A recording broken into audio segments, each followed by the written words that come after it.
Hello and welcome. आप देख रहे हैं स्पोर्ट्स तक। मैं हूं धीरज। बात करेंगे बॉर्डर गावस्कर ट्रॉफी की और बात करेंगे एक ऐसे खिलाड़ी की जिनको सिलेक्शन मिलता है स्क्वाड में, लेकिन 11 में आने के लिए अभी तक उनका सिलेक्शन हुआ ही नहीं। और क्यों नहीं हुआ है अभी ऊपर वाला ही जाने। एक ऐसे खिलाड़ी, इनका नाम है अभिमन्यु ईश्वरन। बात करना इसलिए भी जरूरी है क्योंकि मौजूदा वक्त में अगर आप बॉर्डर गावस्कर ट्रॉफी को लेकर देखेंगे तो इंडिया में ना बड़ी चीज़ें चल रही है। मतलब इंडिया में चीज़ें चल रही इन टर्म्स की, जो इंडियन टीम ऑस्ट्रेलिया में बैठी है, जो प्रैक्टिस कर रही है, चाहे वो नेट्स की प्रैक्टिस कर रही है, उसमें बड़ी चीज़ें चल रही है कि यार ओपनिंग स्लॉट पे कौन होगा। क्योंकि आप सभी को पता है रोहित शर्मा हाल ही में पिता बने हैं, तो एक ओपनर कप्तान जो है वो वहाँ पे नहीं है, तो उसके लिए केएल राहुल का नाम लिया जा रहा है। लेकिन जब आपकी टीम सिलेक्ट होती है, जब स्क्वाड आता है, तो उसमें नाम आता है रिजर्व ओपनर के नाम पे अभिमन्यु ईश्वरन का। और ये नाम ऐसा नहीं है कि पहली बार कोई बॉर्डर गावस्कर ट्रॉफी हो रही है जिसमें सिलेक्ट हुए हो और गए हो।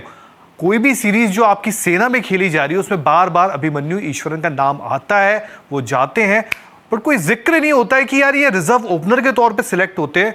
बट जब जरूरी होती है, जगह उनके खेलने की आती है, तब किसी और को रख लिया जाता है। तो बात करेंगे कुछ ऐसे ही कि आखिर ऐसा क्या कुछ है अभिमन्यु ईश्वरन में कि उनको स्क्वाड में तो जगह मिलती है बट 11 में कभी क्यों नहीं मिलती। तो सबसे पहले एक काम करते हैं, आपको यह बताते हैं कि अभिमन्यु ईश्वरन है कौन, क्योंकि आधे से ज्यादा लोग तो जानते ही नहीं है कि आखिरकार ये है कौन।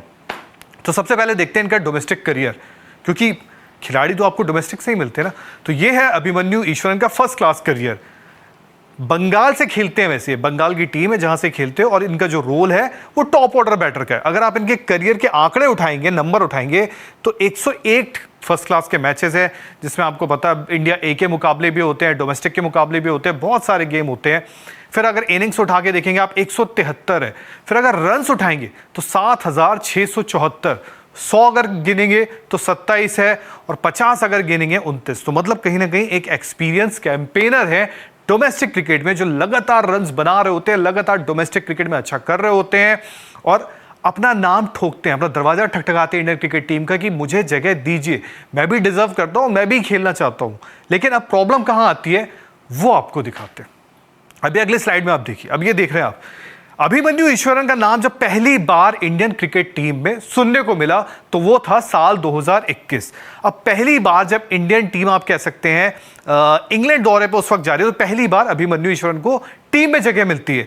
अब होता क्या है, आपको अगर मैं उस दौरे का जिक्र करूं जो आप सबसे ऊपर 2021 का देख रहे हैं, जिसमें भारत को 5 टेस्ट मैच खेलने होते हैं, जिसमें 4 तो खेल लिए जाते हैं, 5वां जो है वो बाद में होता है, जिसका आपको पता है कि इंडिया हार जाता है, 378 चेस करवाता है। लेकिन शुरुआत में होता क्या है कि वहां पे ओपनर जो होते हैं हमारे केएल राहुल होते हैं और रोहित शर्मा होते हैं, जबकि केएल राहुल उस वक्त टीम से ड्रॉप हुए होते हैं और वो वापसी करते हैं।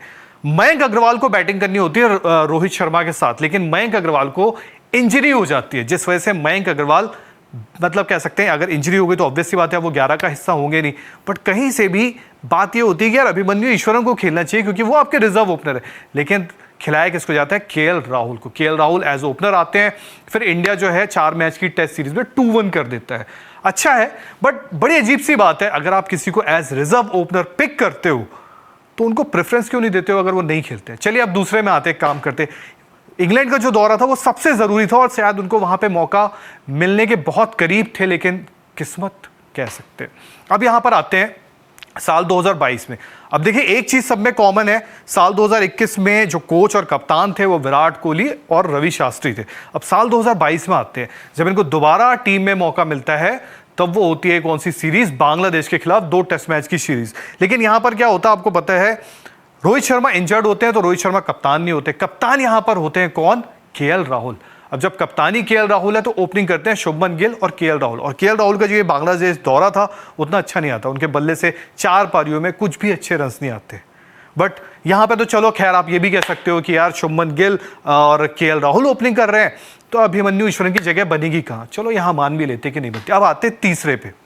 तीसरा अब आप अगर देखेंगे तो 2023-24 में जब इंडियन टीम सिलेक्ट होती है किसके लिए? दक्षिण अफ्रीका के दौरे के लिए, तो इंडिया जाता है दक्षिण अफ्रीका खेलने। लेकिन यहां पर भी अगर आप देखेंगे तो ये टीम में होते हैं लेकिन 11 में इनको मौका नहीं मिलता। लेकिन यहां पे भी समझ में आता है, क्योंकि रोहित शर्मा कप्तान है, ओपनिंग करेंगे, और दूसरे जो हमारे ओपनर थे वो यशस्वी जायसवाल थे। तो यहां पे चलो आप ये कह सकते हो कि रिजर्व ओपनर के लिए जगह ही नहीं बन पाई, तो यहां पे समझ में आता है कि इनको मौका नहीं मिला। लेकिन इंग्लैंड वाला दौरा जहां वो ओपनिंग करते या टीम में आने से अपने डेब्यू कैप लेने से रह जाते, वो आप बात करते हो। अब आप बात करते हैं, आगे चलते हैं।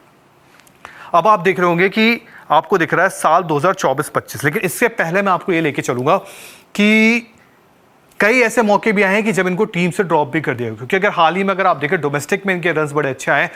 हाल ही में अगर आप देखें जब इंडिया वेस्ट इंडीज के दौरे पे गई थी या इंडिया दोबारा साउथ अफ्रीका के दौरे पे गई है, तब वहां पे आपके रिजर्व ओपनर जो होते थे वो कह सकते थे वो होते थे ऋतुराज गायकवाड़। मतलब इनके लिए जगह नहीं, मतलब ये कहीं ना कहीं टीम से ड्रॉप्ड हो चुके थे। अब जब इंडिया टूर ऑफ ऑस्ट्रेलिया, जिसको हम कहते हैं बॉर्डर गावस्कर ट्रॉफी, जब इंडिया यहां गया हुआ है बॉर्डर गावस्कर ट्रॉफी के लिए, तब आप देख रहे हैं जैसा मैंने आपको शुरुआत में ही बताया कि रोहित शर्मा है नहीं, पिता बनने वाले हैं अभिमन्यु ईश्वरन है। और अगर आप देखें तो यशस्वी जायसवाल आपके एक प्रोमिनेंट ओपनर नजर आते हैं। और फिलहाल जब आप ये भी देखते हैं कि शुभमन गिल को नंबर 3 पे इंजरी हो गई है, पर्थ टेस्ट में नहीं खेलेंगे, तो देवदत्त पडिक्कल का नाम फिर भी निकल कर आता है कि यार देवदत्त पडिक्कल। और ये मैं बातें इतनी आपसे क्यों कर रहा हूं, उसका रीजन सबसे बड़ा ये है कि जब प्रैक्टिस हो रही है, प्रैक्टिस ड्रिल्स आप देखते हैं ऑस्ट्रेलिया में, तो उसमें आपको नजर आते हैं कि पडिक्कल लगातार टीम का हिस्सा है, जो स्लिप कॉरिडोर में भी खड़े हो रहे हैं लगातार। लेकिन अभिमन्यु ईश्वरन दूर दूर तक नजर नहीं आ रहे। मतलब कहीं ना कहीं ये साफ सा दिख रहा है, या ऐसा हो सकता है कि जो साल 2021 में हुआ था कि अभिमन्यु ईश्वरन को टीम इंडिया में खेलने का मौका नहीं मिला था या डेब्यू नहीं मिला आज तक सिर्फ वो भटक ही रहे। एक बार फिर हो सकता है कि अभिमन्यु ईश्वरन आपको इस दौरे पर या पहले टेस्ट में आपको खेलते ना नजर आए। हो सकता है, लंबा दौरा है इंडिया में, जो ये दौरा है लंबा है, आपको आगे खेलते शायद दिख जाए, बट फिलहाल बड़ा मुश्किल लग रहा है। लेकिन समझ भी नहीं आता कि अभिमन्यु ईश्वरन के साथ ऐसा क्यों है कि बार बार आप उन्हें टीम के स्क्वाड में पिक करते हो, लेकिन 11 तक वो नहीं पहुंच पा रहे। अगर उनमें वो काबिलियत नहीं है तो फिर आप पिक क्यों कर रहे हो? बड़ा सवाल है, बड़ी क्यूरियस केस बन चुका है अभिमन्यु ईश्वरन का। लेकिन देखते हैं कि 22 तारीख को जब 11 आती है तो उसमें अभिमन्यु ईश्वरन का नाम होता है, या देखते हैं कि इस दौरे में उनको जगह मिलती है या नहीं मिलती है। तो फिलहाल इस वीडियो में इतना ही। अगर आपको भी लगता है वीडियो पसंद आया तो लाइक करें और चैनल को सब्सक्राइब करें।